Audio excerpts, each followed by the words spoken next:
Hello, if we haven't met, my name's Chris and I'm a product marketer working in SaaS, working in tech. And so if you're new to this channel, we talk about all things technology, productivity, video, photo, creative, finance, all kinds of things. It's a pretty wide gambit. So I hope that you enjoy sticking around, seeing what's here. So today I'm talking about the 4 apps that I feel like make me more productive on my MacBook. I'm pretty much a keyboard junkie, and if there's a way I can make something faster and quicker with my keyboard without having to move my hands and mouse, then I'm probably going to take advantage of it. So these are the 4 apps that I think will be beneficial and helpful. So with that, let's jump into number 1. Okay, so this first app we're talking about is called Alfred. And so if you're not familiar with Alfred, Alfred is really just Spotlight taken to the next level. Spotlight is the built-in search feature in your Mac. You can access it with this little magnifying glass on the top right, or you can click Command Spacebar, but I've programmed Alfred to be on Command Spacebar. So if I go ahead and open it, it looks like a basic search bar, but the thing is, it's really, really powerful in terms of what you can search for. You can search for files, folders, you can search websites, you can search all kinds of things. It's just a lot more powerful. So for example, if I just type in SP here, you'll see Spark and Spotify, and each one of those is assigned a keyboard shortcut. So Command 2 would open Spotify, Command 3 would open these various other files. The thing that's really cool about Alfred though is that it learns what you search for over time. So if I click Spotify, which is the second option here, the next time that I go ahead and open that, you'll see here, I'll do SP, it's now moved Spotify to the top. So it learns the things that you're actively searching for, which is really, really cool about it. Another thing that I love about it is searching for files and folders. So if I just go ahead and add a little asterisk here, I search downloads, I can quickly jump to folders that are really valuable to me, whether you have folders, files, photos, specific things that you know the name of, it's easy to find them and search for them across your Mac. The next thing that's really cool is custom searches within Alfred. So I don't know about you, but I use GIFs a lot at work and I use GIFs a lot in Slack. And so I've built a custom search here. So if I type GIF and I'm looking for SpongeBob GIFs, you'll notice that it will open up my default browser and already searches for my favorite SpongeBob GIFs. So pretty simple there, click and drag them into Slack, off and away you go. But there's so many powerful ways you can use Alfred, and I would definitely recommend checking it out as a great free way to improve the search capabilities on your Mac. The next app I want to talk about is Magnet. It's an app on your Mac that allows for better snapping and window management. So if I open up Safari here, back to my SpongeBob window, I know that I can click on this little green dot to get it to kind of snap left, snap right, but personally, it's just not good enough for me. So I do a lot of keyboard shortcuts here with Magnet. So you'll see in the top right-hand corner here, got this little drop down and you've got all these different keyboard shortcuts that you can learn and memorize. So a couple of quick and simple ones that work best is Control Option Return, just goes full screen. You can do Control Option Left to go half, Control Option Right, up or down to kind of split it in half.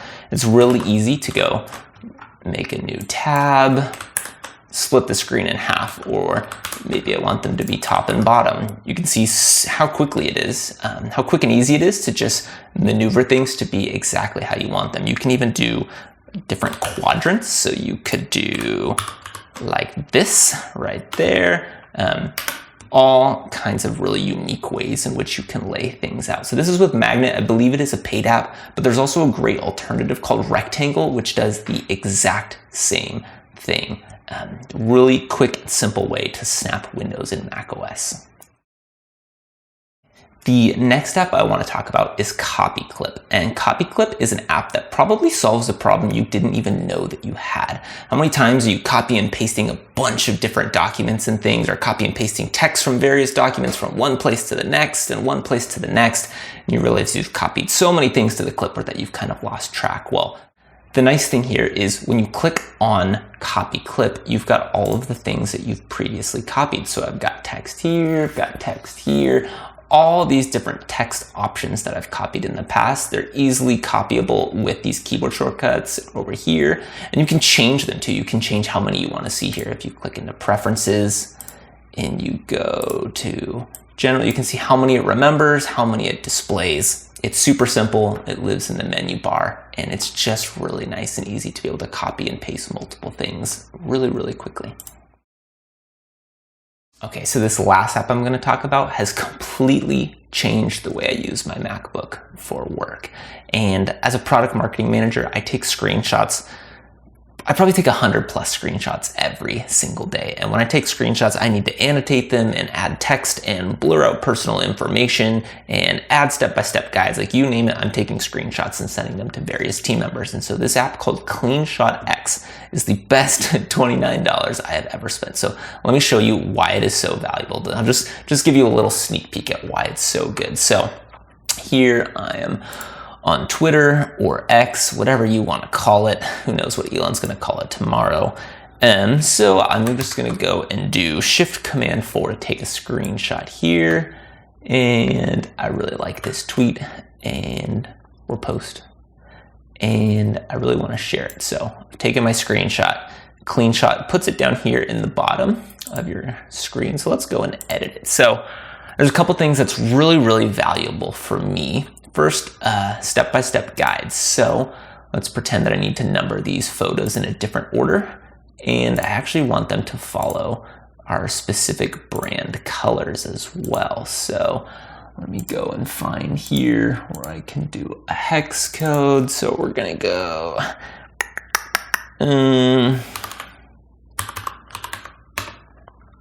okay, so there's a brand color. And I know that I need to do these in a different order, so I've numbered them all. There we go, that's good. Then I also know that I need to call out this specific part of the image. And I also want to blur out the name here of the person who took the photo. Let's pretend it's private information. And I want to highlight the numbers down here. So you can see how quickly and easy I was able to blur personal information, how I was able to number different things. I was able to provide step-by-step guides. I can highlight different things. I can use brand colors. It's basically preview, but it's on steroids. But I think the thing that absolutely has changed the way that I create content for our team is using this one feature here. So if I go and click this little background image here, and let me make this bigger, I can add a background. So I can click one of these pre-built ones and you'll see it adds this pink kind of gradient here. You can choose a plain color. You can choose a blurred background. You can choose a wallpaper. You can even upload your own images. So if you have a specific brand pattern or color or something, you can do that. But there's just something that is incredibly powerful about choosing your background, choosing how much padding your image needs, how inset you want this actual white image to be, if you need additional kind of white space around it, if you want the corners to be rounded, you want to increase the drop shadow, maybe you have a specific size it needs to be for social media or for video. It needs to be 16:9 or 4:3. And then it's super easy to just save this and download it to your desktop. These are just a couple of the things that you can do with CleanShot, but it has changed the way that I take screenshots, the way I share them with various team members, and I hope that it will do the same for you. So with that, those are the 4 apps that I use the most on my MacBook. I'm constantly using these every single day. I use Alfred for search. I'm using CopyClip to make sure that my clipboard always has whatever I need or what I've forgotten that I need. I'm using Rectangular Magnet to snap windows, and I'm using CleanShot to share images with my team. So if you found this helpful, I hope you join along. Feel free to like, comment, subscribe. I'd love to chat with you guys. Thanks for tuning in. See you guys next time.